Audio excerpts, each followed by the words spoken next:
Hello friend दोस्तों, स्वागत है आपका हमारे चैनल पर। और आपके फेवरेट सीरियल मेहंदी है रचने वाली में आने वाला है काफ़ी धमाकेदार ट्विस्ट और आपको देखने को मिलेगा कीर्ति के बर्थडे पर हाई वोल्टेज ड्रामा। तो दोस्तों यहाँ पर पल्लवी और कीर्ति दोनों ही मिलकर खाना बनाते हैं उसके बर्थडे को सेलिब्रेट करने के लिए और तैयारी शुरू करते हैं। तो वहीं राघव को वो बिल्कुल पसंद नहीं करती कीर्ति और उसे गिफ्ट भी नहीं लेना चाहती थी, लेकिन किसी न किसी बहाने से पल्लवी उसे वो हार पहनवा ही देती है। तो वहीं अम्मा भी राघव से नाराज नजर आ रही है और इसी बीच देखने को मिलने वाला है कि राघव से पल्लवी के सामने ही कीर्ति बदतमीजी करते हुए नजर आएगी और बर्थडे के दिन ही बेचारे राघव का दिल तोड़ेगी। तो दूसरी तरफ अम्मा ने भी कुछ ऐसा कह दिया होता है कीटू के बारे में, जिसकी वजह से राघव बेचारा बहुत ही ज्यादा दुखी हो जाता है और राघव को कुछ ज्यादा ही कीर्ति बोल जाती है अपने बाबा और अपने बड़े भाई के बारे में कि उनका कातिल तुम हो। और राघव उसकी तरफ उंगली से कहता है कि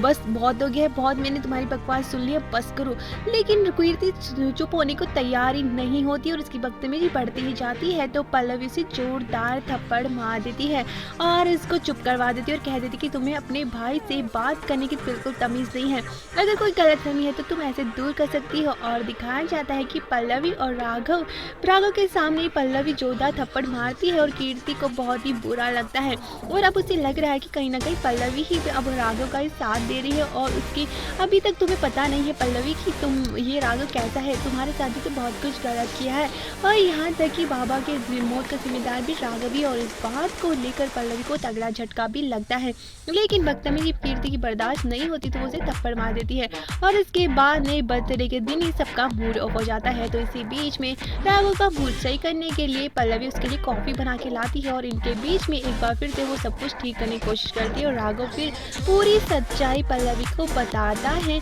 कि आखिर हुआ क्या था और इन लोगों को बहुत बड़ी गलतफहमी हो गई है, मैंने ऐसा कुछ भी नहीं करा था, उसमें मेरी कोई गलती नहीं थी। लेकिन अम्मा और कीर्ति इस बात को सुनने को तैयार ही नहीं है क्योंकि मेरे बारे में इन लोगों ने काफी कुछ गलत सुन लिया है। तो अब पल्लवी ठानती है और कहती है कि अब इन सब कुछ ठीक करके ही रहूंगी और 1 महीने में मैं भी तुमसे वादा करती हूँ कि तुम्हारी सारी खुशियाँ तुम्हें वापस लौटाऊंगी।